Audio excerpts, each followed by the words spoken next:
사랑을 받는 것이고, 두 번째로는 함께 신앙생활하는 가까운 이웃들, 성도님들이 서로 깊은 교제를 나누는 것입니다. 기쁘게 만나고 기쁘게 사귀는 것입니다. 재미있게 신앙생활하고 만나면 행복하고 기쁘게 만나고 사귀고 교제하는 것. 그것이 우리 신앙생활의 원리입니다. 이 가까운 사람들, 동역자들과 함께 모여 기쁘게 만나고 기쁘게 신앙생활하는 것이 물론 말처럼 쉽지 않습니다. 사람들과 함께 만나서 함께 살고 가족, 교회에서 이렇게 함께 만나 함께 살고 함께 신앙생활 하다 보면 기쁨과 위로를 얻을 때도 있지만 또 실망하고 또 나누어지고 아픔을 얻을 때도 있습니다. 가까운 가족, 가까운 교회에서도 서로의 생각이 다르고 성격이 다릅니다. 그래서 어떨 때는 가족들이 함께 사는 것보다는 그냥 각자 떨어져 사는 게 좋겠다 이렇게 생각할 때도 있고, 신앙생활도 같이 하는 것보다 그냥 혼자 하는 게 좋겠다 그렇게 생각할 수도 있고요. 사람들 모이는 곳에 가는 걸 꺼려할 그런 마음이 들 때도 있고, 사람들 만나기 싫어서 그냥 조용히 숨어 있기도 하고요. 한국 사람들은 안 만날 수도 있고요. 우리가 그런 마음을 가질 때도 있어요. 하지만 우리는 함께 모여 만나고 사귀면서 살도록 우리는 부름받았습니다. 하나님께서 우리를 만드실 때 우리가 혼자 살도록 만들지 않으시고 함께 기뻐하면서 살도록 만드셨습니다. 아담이 하나님과 깊은 교제를 나누고 나서 그 다음에 이제 함께 살아야 되는데 혼자 있으니까 아담이 혼자 있는 것이 좋지 않다고 여기셔서 배우자, 친구, 동역자를 만들어 주셨습니다. 가까운 사람들과 기쁘게 만나고 기쁘게 사귀려면 상대방에 대한 그 기대를 낮추어야 됩니다. 상대방의 허물을 덮어주고 용서해 주어야 하는데 그것이 쉽지 않습니다. 내 힘으로 되지 않습니다. 바로 그렇기 때문에 사람들을 만나기 전에 하나님을 깊이 만나야 합니다. 홀로 조용히 하나님과 깊은 교제를 갖게 되면 가까운 사람들을 더 많이 사랑하고 용서할 수 있는 그 힘이 우리에게 생깁니다. 헨리 나우에는 삶의 영성이라는 책에서 이렇게 말했습니다. 용서란 상대를 하나님이 아닌 완전하지 않은 하나의 인간으로 상대방을 바라보는 것이다. 나는 당신이 나를 사랑한다는 것을 안다. 하지만 당신이 나를 조건 없이 사랑하지 않아도 된다. 어떤 인간도 상대방을 완벽하게 사랑할 수는 없기 때문이다. 공동체란 상대방에게 요구하는 자세를 버리고 함께 모여 내가 당신을 용서하고 당신이 나를 용서하고 당신도 완벽하지 않고 나도 완벽하지 않고 그런 마음이 생길 때 공동체가 유지된다. 그런 말을 했습니다. 우리는 함께 살고 함께 기쁘게 신앙생활하도록 부름받았습니다. 여러분, 이 만남, 사귐, 교제는 기독교 신앙의 가장 중요한 가르침 중에 하나입니다. 여러분, 우리 기독교 신앙 고백 중에 삼위일체 신앙이 있지요? 이제 처음 신앙생활하는 분들은 좀 어렵지요? 삼위일체. 그러니까 하나님이 세 분 하나님이 한 몸을 이루고 있다. 그런 거죠. 근데 이제 잘 이해가 되지 않을 수 있어요. 어떻게 하나가 세 개이고 세 개가 하나인가? 그렇게 이제 잘 이해가 안 될 수 있죠.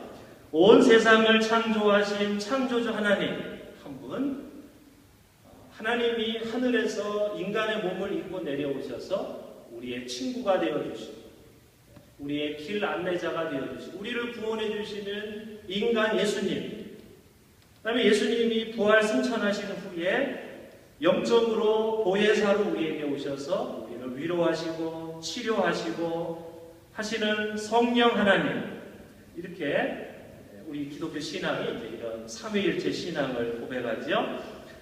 이 삼위일체를 설명하는 그림들이 많은데 저런 게 가장 대표적인 그림. 이렇게 서로 각각 세 개지만 이렇게 서로 엮여 있다, 그런 그림이 있어요.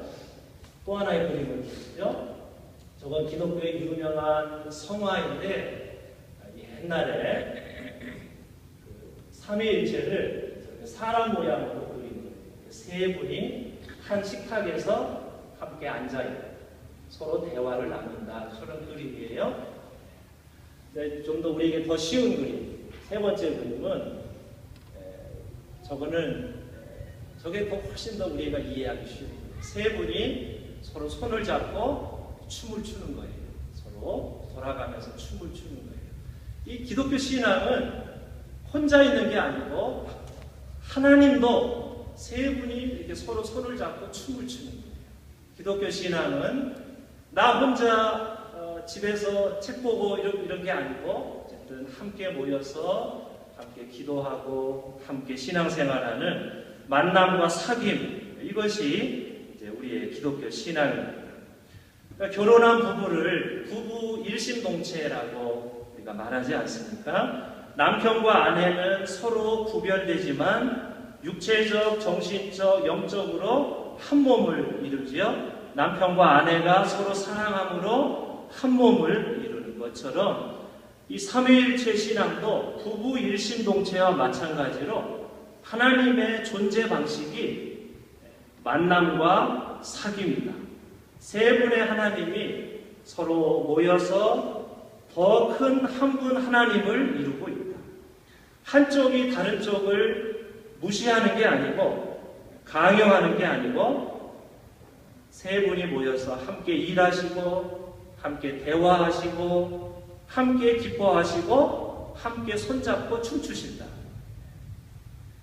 그러니까 이 삼위일체 하나님, 만남과 사귐을 좋아하시는 하나님께서 당신의 형상을 따라 우리 사람을 만드셨기 때문에 우리들도 어떻게 살아야 되느냐, 서로 부족하지만 서로 용서하면서 우리도 서로 손잡고 춤추면서 함께 만남과 사귐을 통해 이 땅을 살아야 한다는 것입니다. 왜? 이것이 창조의 원리가 그렇다는 것입니다.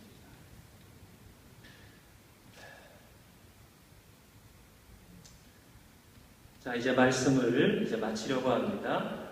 오늘 우리 장로님께서도 기도하셨지만 요즘 뉴스를 보니까 이스라엘이 팔레스타인 가자 지구를 공격해서 어젯밤 뉴스가 사망자가 드디어 1000명이 넘었다는 기사를 보았습니다.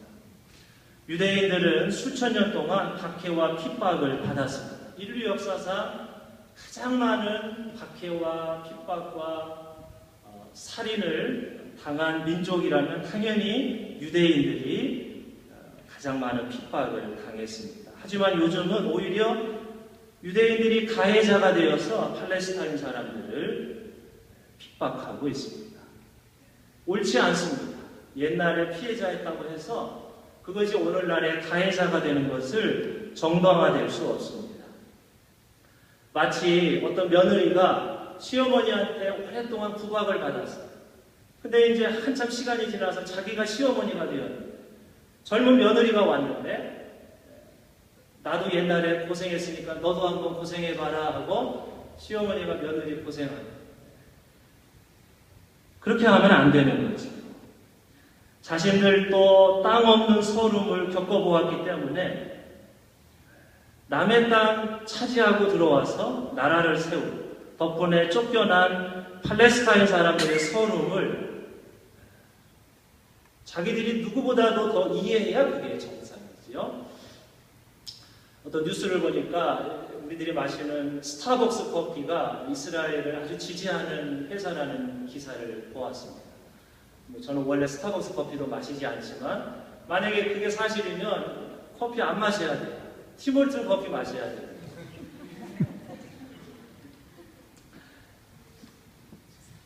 팔레스타인 사람들과 이스라엘 사람들은 모두 아브라함의 후손들입니다. 이제 전통적인 해석에 의하면 아브라함이 낳은 첫 번째 아들인 이스마엘이 오늘날의 팔레스타인 사람들의 이제 후손들이고, 아브라함이 두 번째로 낳은 이삭의 후손들이 이스라엘 사람들이죠. 전통적인 해석은 그렇게 해요. 그러니까 동생들이 지금 형들을 막 죽이는 거예요. 그렇죠? 우리는 혼자서는 살 수가 없습니다. 동역자, 파트너가 필요합니다. 서로 같이 살아야 합니다. 하나님께서도 홀로 계시지 않고 성부, 성자, 성령으로 언제나 함께 계시고 함께 일하셨습니다. 창조의 원리는 서로 부족하지만 서로 사귀면서 기뻐하면서 함께 사는 것입니다.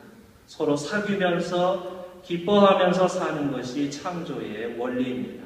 예수께서는 첫째, 하나님과 깊이 교제하시고, 둘째, 제자들과 깊은 사랑을 나누시고, 마지막 세 번째, 세상으로 내려가 사람들의 병을 고치시고 악한 귀신을 쫓아내셨습니다. 기도와 사귐 후에 마지막으로 하나님 나라의 일을 하셨습니다. 기도와 사귐 후에 이 일을 하셨기 때문에 그 일에는 힘이 있었고 능력이 있었습니다. 예수님의 일은 긍휼의 마음에서 나왔습니다. 불쌍히 여기는 마음, 안타까운 마음, 생명을 살리려는 마음을 가지고 이 일을 하셨습니다. 예수께서는 하루 일과를 이렇게 시작하시고 마치셨습니다. 기도, 사귐, 긍휼이 예수님의 세 가지 일하는 방식이었습니다. 우리 교회도 예수님처럼 기도, 사귐, 긍휼이 역사하는 교회가 되기를 소망합니다. 첫째로 하나님을 뜨겁게 깊이 만나 하나님과 가까워지고 하나님으로부터 충만한 사랑을 만나는 그런 교회가 되기를 소망합니다. 둘째로 우리들이 주일날 만나면 기쁘고 행복하고 서로 즐거워하고 서로 위로하고 서로 웃는 그런 행복한 교회가 되기를 소망합니다. 마지막 셋째로 우리들이 서로 긍휼의 마음으로 세상을 치료하고 또 세상을 일으키고 또 병을 고치고 사람들을 위로하고 생명을 살리는 그런 복된 교회가 되어야 할 줄로 믿습니다. 잠깐 침묵으로 기도하겠습니다.